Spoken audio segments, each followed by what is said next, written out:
Salut, bienvenue pour une nouvelle vidéo. Aujourd'hui c'est assez spécial comme vous avez pu le voir dans le titre. Ça va être une vidéo, plutôt un podcast, sur l'assassinat de ma grand-mère. Et tout simplement j'ai décidé de vous le faire en podcast parce que très clairement en vidéo c'est très dur. J'ai essayé plusieurs fois.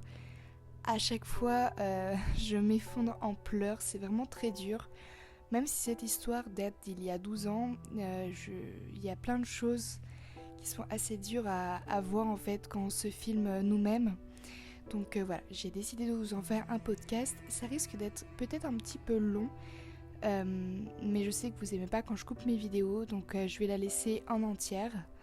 Donc voilà, ça va être ma voix. Je vais essayer d'éviter tout ce qui est tic de langage, comme certains ont pu me faire remarquer sous mes vidéos. Donc voilà, je vais essayer vraiment de vous faire un podcast de qualité, tout en étant sur un sujet toutefois assez violent, assez graphique, parce que même s'il y a certains détails que je ne peux pas vous dire par rapport à ma famille, j'ai décidé aussi de vous faire ça en podcast, parce que très clairement pour moi c'est comme si je parlais à des amis au téléphone et que j'expliquais une histoire qui m'est arrivée. Donc je me suis dit ça me met plus à l'aise en fait que de me filmer toute seule. Enfin en tout cas j'espère que vous comprenez ce que je veux dire. En tout cas c'est parti pour mon podcast.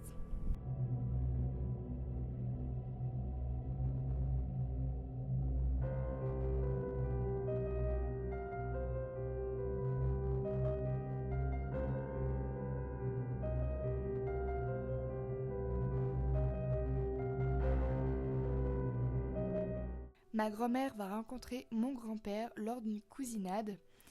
Ils savaient très bien qui ils étaient, ils se connaissaient déjà, c'était des cousins éloignés, mais ça ne change pas qu'ils sont tombés fous amoureux l'un de l'autre. Et quelques temps après, ils se sont mariés. Il faut savoir que quelques mois après ce mariage-là, ils ont eu leur premier enfant. Et cet enfant-là va être une fille qui va s'appeler Patricia, c'est son vrai prénom. Après, il va y avoir mon père et après son petit frère Christian. Tout va bien, dans le meilleur des mondes. Ma grand-mère a dû arrêter ses études pour s'occuper de l'éducation de ses enfants, tandis que moi, mon grand-père, avait son entreprise qui était très florissante et tout allait bien pour lui, il gagnait très très bien sa vie, il n'y avait pas de soucis. Jusqu'au moment où ma grand-mère en avait un petit peu marre de tout le temps être la bobonne de la maison, même si à l'époque c'était vraiment la femme au fourneau, l'homme qui travaillait. Mais ma grand-mère, qui était très indépendante, a décidé que lorsque le dernier des enfants aurait repris l'école, que tout simplement elle irait travailler en tant qu'ouvrière, car elle n'avait pas fini ses études, donc elle ne pouvait rien faire d'autre. Mais malheureusement, après tout ça, c'est vrai qu'être une femme qui travaille, alors qu'à l'époque, les femmes qui travaillaient, c'était vraiment les femmes de statut pauvre, on peut dire, dans la pauvreté, ou des personnes qui étaient seules et qui avaient besoin de travailler. Mon grand-père avait eu des rumeurs par rapport à sa famille et il n'aimait pas trop ça. C'est vrai que l'argent dans la famille est très important, surtout pour lui. Au bout d'un moment, ça a un peu commencé à faire des petites bagarres entre eux, des petites chamailleries, jusqu'au moment où en fait mon grand-père va avoir l'idée de prendre une secrétaire en plus. Et cette secrétaire-là va s'appeler Brigitte, et c'est son vrai nom. Vrai prénom, excusez-moi. Et en fait, ma grand-mère va commencer à faire des rumeurs autour d'eux, comme quoi mon grand-père sortait avec Brigitte, donc il va devenir ma belle grand-mère, et tout ça va mener en divorce, alors qu'il ne se passait rien du tout entre eux. Après voilà, c'est des rumeurs, donc moi, ma grand-mère disait à ses enfants que leur père les avait abandonnés pour être avec cette jeune femme. Et moi, avec le recul, je sais que mon grand-père, et même venant de ma belle-mère Brigitte, que ça n'a jamais eu lieu, qu'ils ne se sont même pas fréquentés avant le divorce. Donc voilà, on va pas rentrer plus que ça dans les détails, mais enfin bon, voilà comment ça s'est passé la rupture. Lorsque ils ont divorcé, ma tante, donc, qui était déjà assez grande, elle avait dans les 12-14 ans, et cette fille-là adorait l'argent et toujours autant. Elle est très manipulatrice et très violente. Ça veut dire que dès qu'elle veut quelque chose, elle sait comment l'obtenir. Quand ma grand-mère va lui dire non, mon grand-père va lui dire oui. Et elle savait très bien comment faire pour taper de l'argent parce qu'elle savait que mon grand-père gagnait beaucoup d'argent. Et sauf qu'en fait, comme vous pouvez le savoir, en donnant toujours tout ce que l'enfant veut, et toujours crescendo, toujours de plus en plus, la personne va vraiment tourner mal. Enfin, en tout cas, dans ma famille, c'est le cas. Et ma tante n'a fait qu'aggraver sa situation. Elle était toujours de pire en pire. Et ça, c'est vraiment quelque chose de très très important dans l'histoire. Malgré tout ça, elle va quand même venir par épouser le meilleur ami de mon père. Et même si elle montrait patte blanche au départ, qu'elle était la meilleure femme au monde et qu'elle eut un enfant avec cet homme-là, il faut savoir qu'elle était toujours manipulatrice, toujours en besoin d'argent, et elle va demander à son mari de travailler toujours plus dur, toujours plus fort, pendant qu'elle reste à la maison et elle ne fait rien du tout, même pas s'occuper des enfants. Ce qui me rappelle quand même un peu l'histoire de Ernie et Samantha. Je vous la mettrai en petit lien si vous ne voyez pas de l'histoire que je viens de vous parler. À force de manipuler le meilleur ami de mon père, il s'est tout simplement jeté d'un pont. Voilà, c'est très glauque, mais voilà, c'est vraiment une grande étape dans la vie de ma tante qui a tué sa première personne. Donc oui, je pense que vous avez peut-être deviné que c'est elle qui va tuer ma grand-mère et qui n'est pas en prison, tout à fait. Donc après toutes ces choses-là, il faut savoir que c'est à ce moment-là qu'on s'est rendu compte que ma tante était très très manipulatrice, car elle a manipulé sa propre fille qui avait une dizaine d'années en lui disant les pires choses sur son père. Et c'était assez étrange parce que j'ai le même âge que sa fille et que très clairement quand je lui parlais de son père, quand je lui disais « Oh, je suis désolée, toutes mes condoléances », franchement elle n'avait aucun regret, elle n'était même pas triste. Elle me disait « Bah c'est la vie, il a voulu mourir et c'est tout ».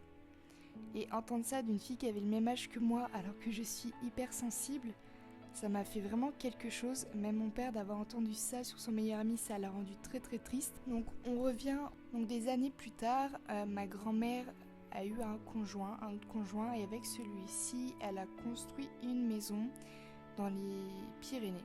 Voilà, donc pas très loin de la bannière de Luchon, pour ceux qui connaissent. Et après que son conjoint soit décédé, elle a quand même gardé la maison et elle a vécu toute seule. Chose importante, c'est un village très très paumé. Il n'y a vraiment pas beaucoup de personnes qui vivent dedans. Il y en a peut-être 2000, pour pas vous mentir.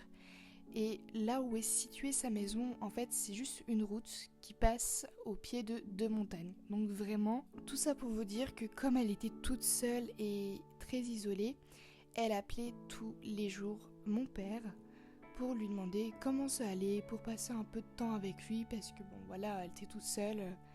Elle s'embêtait pas mal le jour de ma communion, même si je n'étais pas du tout pour faire ce genre de choses.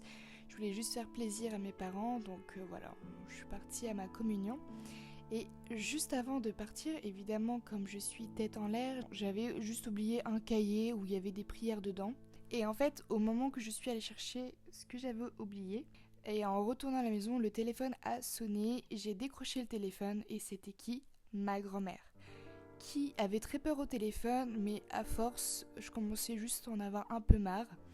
Et ma grand-mère, je me rappellerai, mais vraiment, je le dis tout le temps, et je me rappelle, mais comme si c'était hier, elle m'a tout simplement dit « Est-ce que ton père est là ?» Je lui ai dit « Non, il n'est pas là ». Alors que c'était... J'ai menti, tout simplement, parce qu'on avait autre chose à faire, et que ça m'énervait plus qu'autre chose qu'elle nous appelait. Et elle m'a juste dit « Il y a ta tante qui descend ». Et j'ai très peur parce qu'on s'est engueulé au téléphone, parce qu'elle a besoin d'argent. Je lui ai déjà donné ma voiture et j'ai peur que ça se passe mal. J'ai peur qu'elle me tape, j'ai peur qu'elle me violente, je me sens pas bien. J'ai vraiment très peur. Elle m'a dit qu'elle avait fait un gâteau, qu'elle avait préparé des verres sur la table. Et moi, très clairement, je me suis juste dit qu'elle flippait pour rien, parce que je savais pas tout ça, en fait, j'étais trop jeune. Et mes parents ne m'avaient jamais parlé de ma tante, de ce qu'elle pouvait faire à ma grand-mère, je n'en avais vraiment aucune idée. Et du coup, j'ai juste dit à ma grand-mère, oui, t'inquiète pas, je vais lui dire, allez, bye, ciao, j'ai autre chose à faire. Tout dans la finesse. Et après, en fait, au retour de ma communion, il s'est avéré que 3 jours après, on n'avait toujours pas de nouvelles de ma mamie. Et je me sentais quand même pas mal en fait, de rien avoir dit à mon père. Mais je me dis, finalement, si s'est passé quelque chose, en fait, on va dire que c'est de ma faute tout ça. Et un soir, mon père a décidé d'appeler les pompiers, de savoir s'il pouvait passer chez ma grand-mère, car elle avait 66 ans à l'époque, et elle les a toujours vu qu'elle est décédée. Et les pompiers ont décidé d'aller chez ma grand-mère, de frapper chez elle, mais personne ne répondait. Du coup, ils se sont juste dit qu'elle devait dormir ou qu'elle était partie quelque part, mais elle n'avait pas de voiture, et très clairement la marche c'était pas son délire. Et la deuxième fois, ils ont défoncé la porte pour entrer puisqu'elle était fermée à clé, et ils ont découvert tout simplement dans les toilettes le cadavre de ma grand-mère en décomposition avec un fort hématome sur la tempe. Ce qui est assez étrange, c'est quand même qu'ils ont dû ouvrir la porte des toilettes, alors que, pour vous expliquer, pour fermer la porte des toilettes, il fallait carrément être assis sur les toilettes, mais avoir mis les jambes vraiment très ouvertes pour que chaque jambe soit d'un côté des toilettes pour fermer la porte, ce qui est vraiment assez compliqué pour une grand-mère qui avait déjà du mal à se déplacer. Et en plus de ça, elle était totalement nue, et il faut savoir que ma grand-mère ne dormait jamais toute nue, elle détestait ça. Du coup, moi et ma famille sommes descendus dès ce soir-là directement dans les Pyrénées, car mon père déjà il était bouleversé, a tombé dans une dépression, il avait vraiment besoin de voir sa mère, car il n'y avait que sa mère qui comptait pour lui à ce moment-là, car sa mère lui avait tellement menti sur son père qu'il ne parlait même plus à son père. Voilà, c'est très important aussi. Et en descendant donc dans les Pyrénées, quand on est rentré dans la maison, ça sentait vraiment très frais, comme si le ménage avait été fait. C'était assez étrange, sachant que ma grand-mère n'était pas l'as du ménage, très clairement. Et même si tout sentait la javel, mais vraiment à fond, même la salle de bain, tout sentait vraiment très bon, tout était rangé, tout était propre.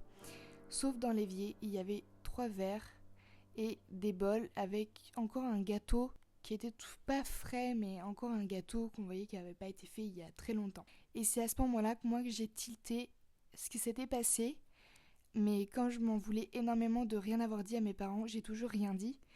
Et c'est vrai que moi j'ai préféré aller jouer avec mes cousines, penser à autre chose.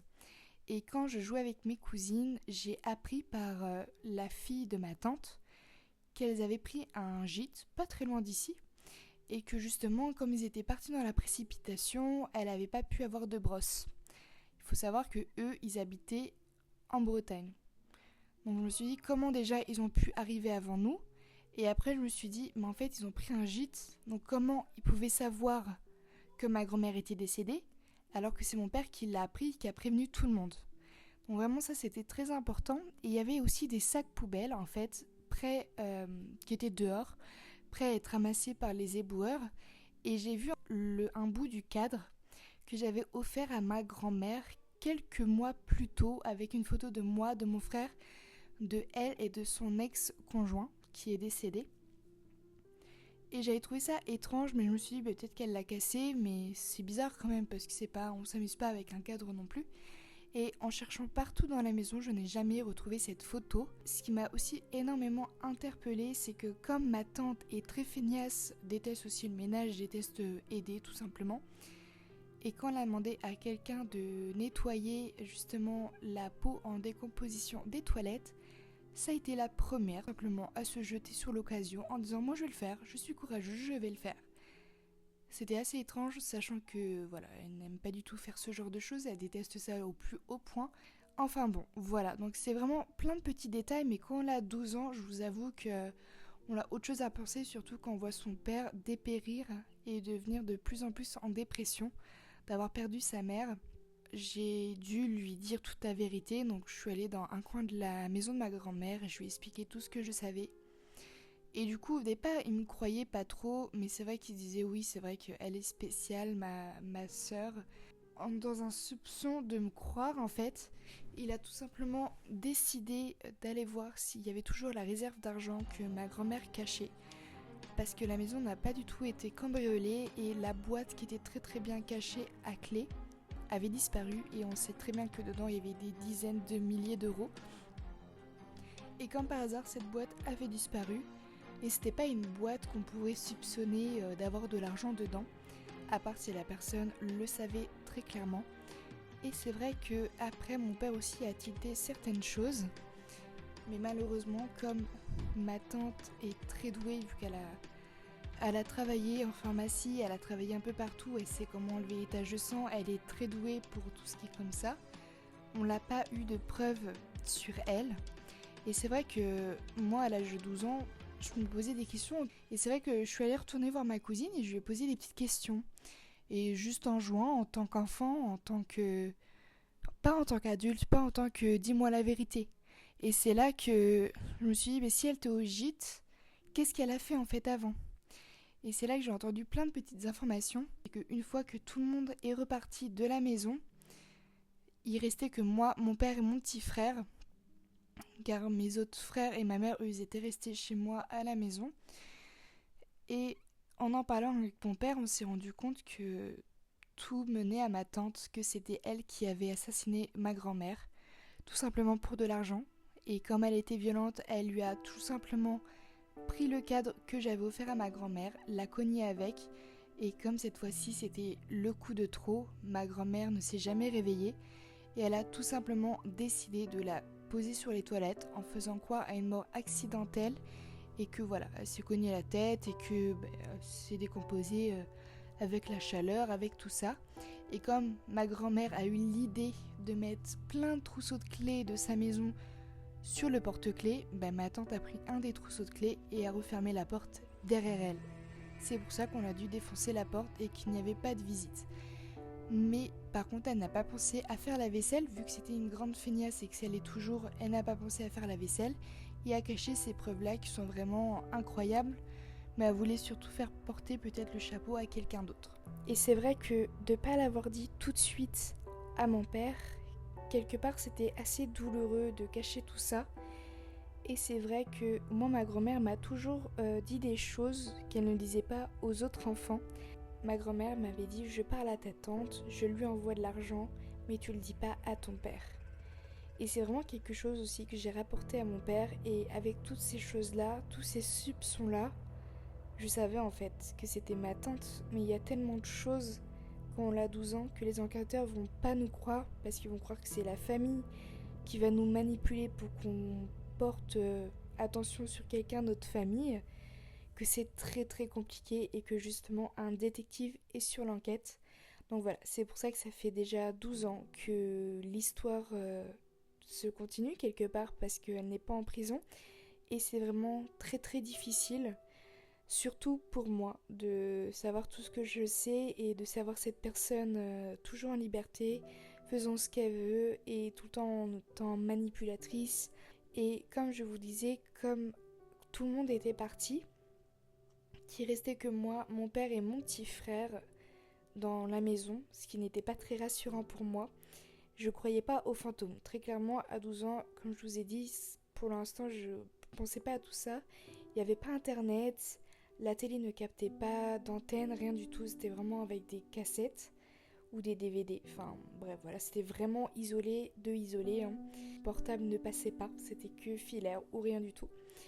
Et du coup, dites-vous qu'un soir, donc ce soir-là, on n'est pas resté très longtemps, mais j'étais en train de dormir avec mon petit frère et mon père dans un canapé-lit immense. Et en pleine nuit, je pense que c'était vers 2h du matin, je me rappelle plus trop de l'heure exacte parce que il n'y avait pas de montre à part une grosse pendule. Avec mon petit frère, on a été réveillés et on avait peur, très clairement, parce qu'on savait que quelqu'un était mort dans la maison. Même si on ne pensait pas aux fantômes directement, on était quand même pas mal effrayés. Si vous voulez, dans le salon où on dormait, il y avait une baie vitrée qui donnait sur le couloir. À travers ça, en fait, on pouvait voir les toilettes. Et là, on l'a vu, la lumière des toilettes s'allumer. Très clairement, sur le moment, on s'est juste dit, je sais pas, il y a eu un problème. On était des enfants, on ne pensait pas aux fantômes. Et moi, comme j'avais quand même peur, j'ai dit à mon petit frère de 4 ans d'aller éteindre la lumière. Il avait très peur, mais il a été éteindre la lumière quand même. Il est revenu, il s'est serré contre moi. Et c'est vrai qu'à ce moment-là, on l'a encore revu, la lumière s'allumer encore une fois. On a eu vraiment des frissons qui nous ont parcouru tout le corps. C'était vraiment horrible. Et à ce moment-là, on l'a serré très très très fort, mon père. en disant papa, il y a quelque chose qui nous fait peur, il y a la lumière qui s'allume toute seule. Et mon père, qui ne croit absolument pas à ces genres de choses-là, nous a tout simplement dit ne vous inquiétez pas les enfants, il y a peut-être un problème avec les fils qui se touchent ou peut-être qu'il y a des rats. Sauf qu'on savait très bien que c'était pas des rats, on savait très bien que c'était pas le bouton. Il n'y avait pas de rats dans la maison et encore moins dans des toilettes. Bref. En tout cas, néanmoins, on l'a jamais voulu redormir dedans. Et dans les toilettes, dites-vous qu'on allait quand même dans le jardin parce que les toilettes c'était insupportable. Dans la chambre de ma grand-mère, il y avait une tension tellement forte que je pouvais même pas rentrer ou même pas être toute seule, simplement en fait dans la maison. Je me sentais vraiment pas à l'aise du tout. Et c'est assez étrange, mais moi, mon père a décidé qu'on aille à Lourdes parce que c'est pas très loin de la maison de ma grand-mère. C'est peut-être à 30 minutes, 40 minutes. On a acheté des bougies où il a fait des prières et c'est vrai que ça a calmé cette tension-là. Mais même pour quelqu'un qui ne croit pas à ces genres de choses, je me suis toujours dit que c'était assez étrange de faire ça. Mais c'est vrai qu'il voulait pas nous affoler vu qu'on était des jeunes enfants. En tout cas, voilà pour toute cette histoire-là. Donc ce petit phénomène paranormal, mais aussi ce crime. C'est quand même assez incroyable. Et c'est vrai que moi, du coup, j'ai eu toujours beaucoup de remords, beaucoup de colère envers tout ça. J'ai dû aller consulter une magnétiseur, je sais pas si ça se dit au féminin. Et cette personne-là, en fait, qui a vu que j'étais pas bien, c'est elle qui m'a dit qu'elle ressentait la présence de ma grand-mère. Et quand je lui ai dit est-ce qu'elle en voulait encore à Patricia, j'ai juste demandé ça et la magnétiseuse m'a juste dit non, ma tante elle est bien où elle se sent bien, elle se sent libre, mais non, elle n'en veut pas à votre tante qui a tué votre mamie. Et là j'étais là, comment c'est ça alors que je n'en ai jamais parlé de ma vie? C'était trop bizarre. Et en fait à ce moment-là, quand j'ai entendu ça, c'est à ce moment-là en fait que mon esprit a lâché toute cette histoire, a lâché toute cette rancœur et cette haine envers ma tante, même si évidemment je vais pas la remercier d'avoir fait ça, mais quelque part je me sens vraiment plus légère. Je suis pas aussi triste parce que vraiment avant je sentais l'odeur de la présence de ma grand-mère où je pensais à elle et directement je pleurais. C'était vraiment horrible et maintenant je peux en parler comme je le fais avec vous, comme si on était au téléphone et très clairement ça va beaucoup mieux. Alors en vidéo c'est encore différent mais voilà. C'est tellement mieux de pouvoir en parler librement et malgré tout de pouvoir parler de cette histoire. Alors je sais pas ce que vous allez en penser de tout ça. Il y a quelques mois, le détective nous a trouvé des petites preuves, donc dans un livre du gîte qu'il a retrouvé. Il a vu du coup le passage de ma tante qui est restée là plus de 3 jours en fait, de la date du meurtre jusqu'au jour où mon père en fait a appelé la famille pour prévenir que ma grand-mère était décédée, donc ça fait déjà une bonne preuve. Mais néanmoins, ça ne permet pas de prouver que c'est elle qui a tué ma grand-mère, malheureusement. Mais en tout cas, le temps fait bien les choses pour ma part. Enfin, en tout cas, c'est ce que je trouve, c'est que ma tante en question, plus elle vieillit et plus elle ressemble à ma mamie. Et je me dis que ça doit être plutôt pas très évident quand tu te lèves tous les matins, que tu te regardes dans le miroir et que tu ressembles à la personne que tu as assassinée. Enfin bon, voilà, je pense que c'est vraiment quelque chose qui m'a énormément touchée. Et encore une chose, dites-vous que quand elle a reçu l'héritage, ma tante a tout simplement tout claqué en une semaine. Vraiment, elle a fait des folies avec l'argent de sa mère qu'elle a tué. Et c'est juste horrible parce que c'est même elle qui a réclamé, dès que ma mamie était décédée, n'a pas arrêté de dire bon ben du coup l'héritage c'est quand, on va voir quand le notaire et tout. Je dis bon, j'ai pas que ça à faire. C'est comme ça que se finit l'histoire de ma grand-mère. J'espère que vous avez apprécié mon podcast. En tout cas, écoutez, passez de bonnes vacances et moi je vous dis soit à mercredi, soit à dimanche prochain pour une nouvelle vidéo ou un nouveau podcast.